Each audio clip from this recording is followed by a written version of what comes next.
What's up, guys? It's the Spent Man coming to you from the beautiful North Country. Today I'm going to be talking about black bear prevention and how to keep black bears out of the corn plot.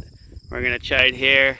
I have my beautiful plot of Abenaki Flint corn, and we're right in this precious stage here where the silks are starting to dry down, so they're into milk stage, and this is the stage where the bears really want to come out from that mountain right back there, and they want to come and feed on all this delicious corn sitting here because it's sweet and milky right now.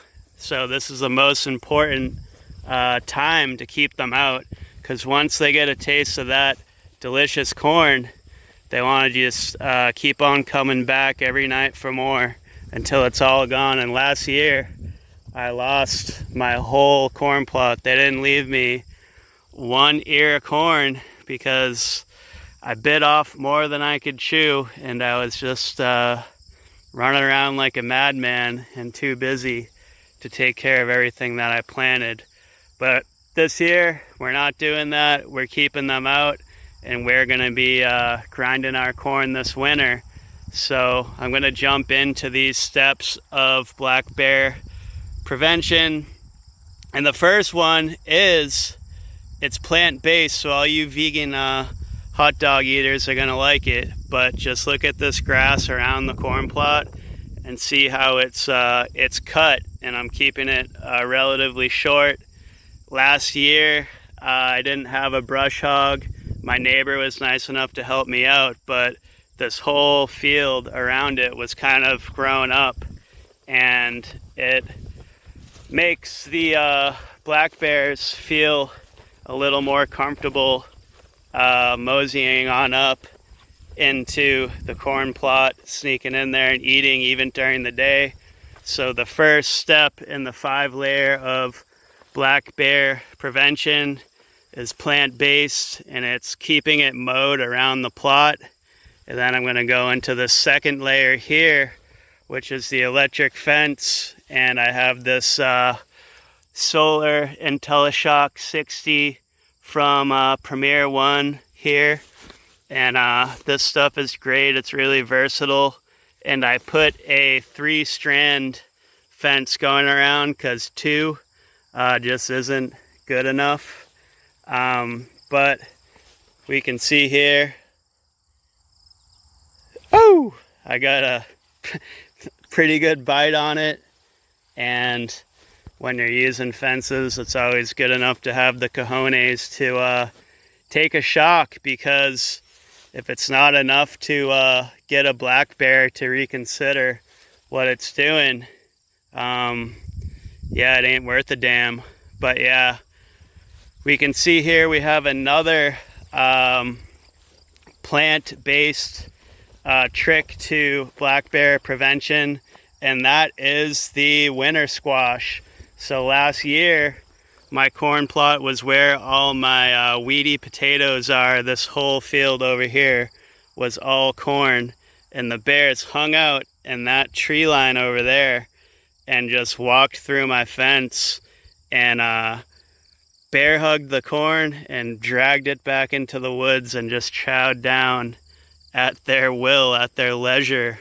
And this year I have the winter squash strategically planted on this side because deer and black bears, they don't really like walking through the prickly squash plants. I'll shut this fence off real quick. So yeah, they don't like touching the spiny squash plants, and so I planted the winter squash strategically so the black bears don't feel comfortable hanging out over there and coming right over here, so they'll have to go through the squash plants.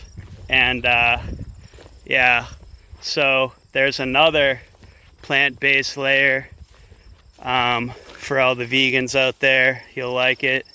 And I hope if you're vegan, you're eating that winter squash, because that is delicious and nutritious to bring you through the dark winters. Whoa! Here we have it. And yeah, there is the third layer right there. Is that the fourth, the critter getter? And that one even got me right there. But yeah, this is a good bear prevention device, and you can see the bear and the deer on it right there, and it's louder than heck. And so yeah, we're trying to keep them from coming from the woods to over here. So I have the critter getter here, and that's enough to keep me out of the corn patch, man. Tell you what, but this critter getter, it works really good. Although it is a little cost prohibitive at about like $80. So I have a lot of different critter getter type knockoff things that I'm trying out this year. And we're going to walk back here and check it out. And yeah, check out those winter squashes, man. Pretty exciting. We have one of our own varieties here we call Orange Man. That's always a little bit different. It's like a smaller butternut type that gets really, really, really orange. And right now it's really, really dark green. But yeah, they're growing pretty wild, putting on plenty of squashes, and they're also doing a good job at growing back into the cornfield to help keep them bears out. So I guess the sound and light traps would be the fourth layer of black bear prevention. And I'm going to show you this one over here. Our neighbors gave us this one. Nice people. But it's got a light that comes on. Alright, so this one, the P3 deer chaser, we have a nice bright light on there, and it has the radio and the volume and the sensitivity knobs in the back, and anything that's going to play NPR is really going to keep bears and humans out of here, because who really wants to hear that type of mind control when you're trying to sneak around in the middle of the night? Not me. But yeah, so those are the four layers. We have the plant-based layers of black bear protection, which are keeping around the corn plot mowed and strategically planting winter squashes around the edges to keep them out in the milk stage. Then we have the electric fences going around. That's another layer, so that's three. And then we have the noise and light barriers, which are really effective and kind of expensive, but if you want to be grinding and selling cornmeal and grits of this beautiful heirloom native New England Abenaki Flint that we do, you got to put in the investment and put in the work. So those are the four layers of black bear protection, and the fifth one goes bang bang. It's a nice strong rifle to get them out of there, and I'm actually not much of a hunter, so I can't talk too much about that, but maybe after this season I'll have some more wisdom to add to that situation.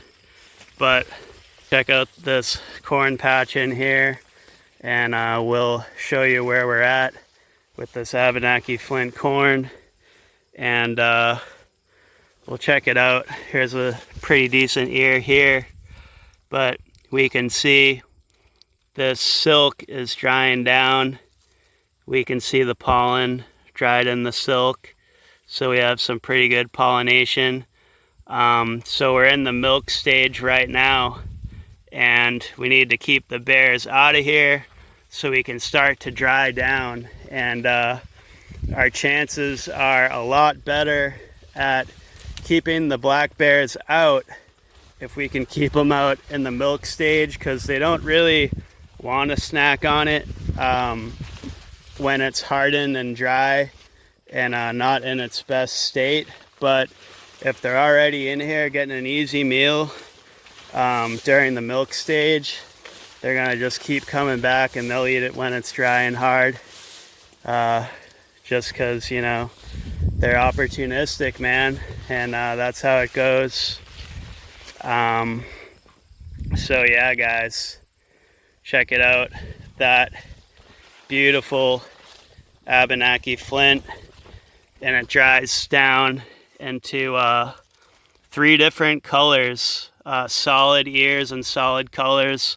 We'll show you when we get some, because we're putting the work in to get some. But so wish us luck on our 5-layered approach of bear protection, and if we're successful, we'll have some cornmeal and grits to sell you this winter time, and it sure is delicious. So yeah, buddy, anyway, that is our 5-layered approach to black bear prevention, coming to you from the back 40, from within the Abenaki Flint native heirloom cornfield. And yeah, buddy, hanging out in cornfields, it's just a lot of fun. So thanks so much for watching, guys. This has been the Spent Man. Keep them black bears out of that corn patch. We need some for ourselves.